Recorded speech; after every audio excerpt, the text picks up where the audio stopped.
Alright guys, I wanted to do this video real quick this evening. There's a lot of stuff out there about removing crimp from military brass.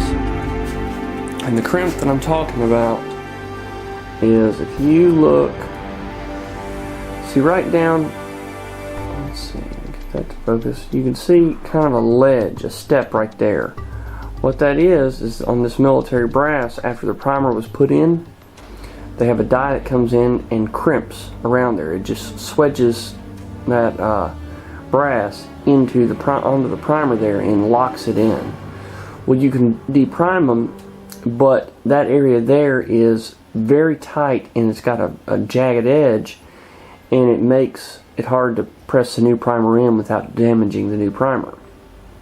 So, that being said, there are kits out there that go in and expand that area.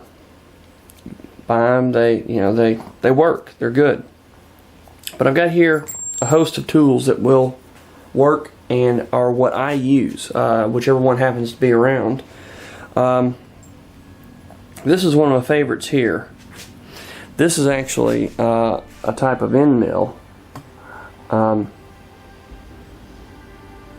can see it's all chewed up. It was just a one that was being thrown away, and so I grabbed it because I knew it would cut brass.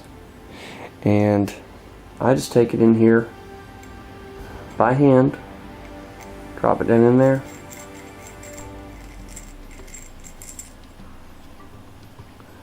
and you'll see right in there that shiny edge beginning.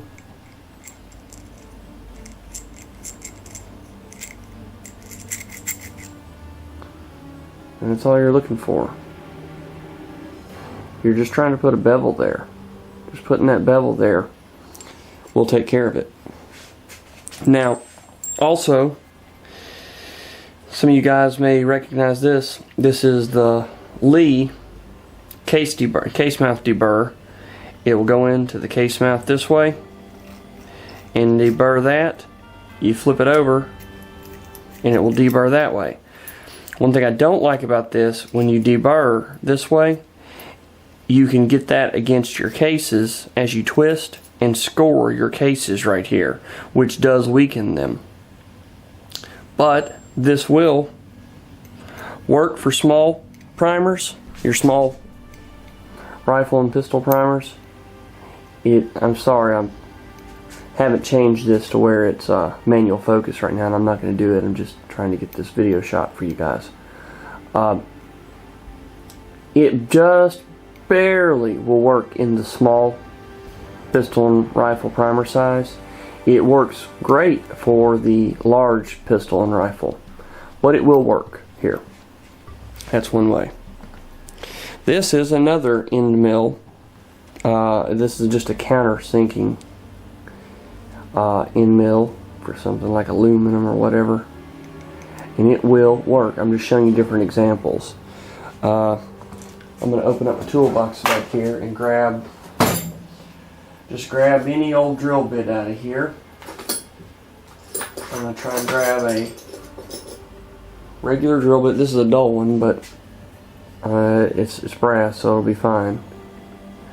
Now with this, you see that's just a normal drill bit, kind of dull, real dull in the end, but you can use it. All you're looking to do is do a bevel on it. But a regular drill bit like that, usually the angle is not right. So one of the things that works better than any of the others is, like, you take this right here, and this is a Wilson trimmer. There's a few different companies out there that make a case trimmer like this. And one of the things I like about this setup, this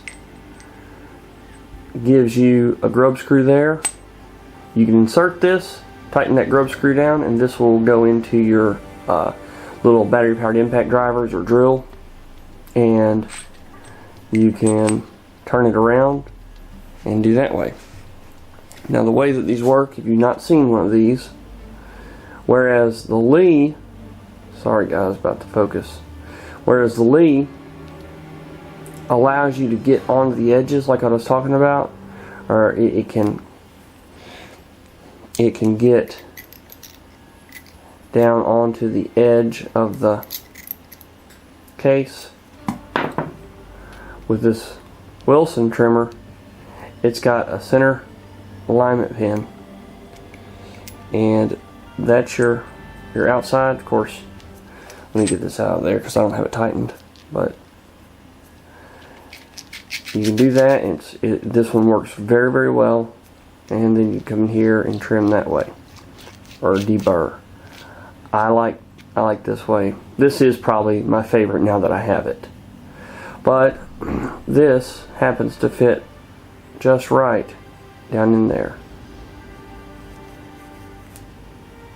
And it'll give you a perfect bevel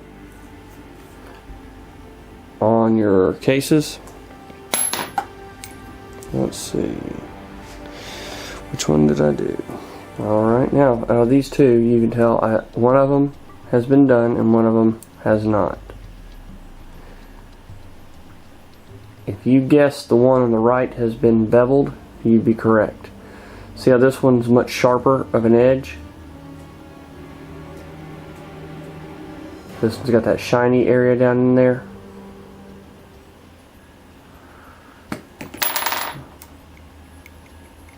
I'm doing this by watching the viewfinder, so if I look like I got 14 thumbs, that's why. Yes, gather around, watch this monkey screw a football. Step right up. Guess its weight. See the bevel now? And that is all you need. Depending on how soft the particular primers that you have are, and depending on how much of a crimp your cases have, that's going to tell you whether or not you need to, cut more or less out. One of the things I do like about this one here is it's small diameter. Does allow me to spin it faster in my hand, and it's sharp, so it cuts real good.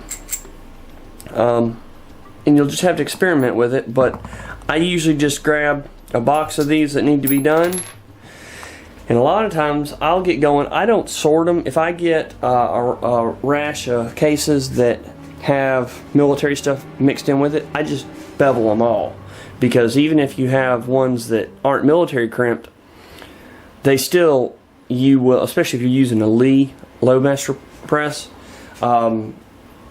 doing the rifle stuff especially, they'll all benefit from having a little bevel cut there. But don't get too aggressive with it, because you'll make it to where your primers won't want to stay in or won't seat right. But anyways, that's the tip about different options for getting rid of your military crimp, and kind of all in one, just a few things that are out there for deburring. Now Lee has a new product for trimming that I'm going to get my hands on this product, and I'll do a video on it. It's an on-press trimmer, which is really neat. Alright, thank you guys.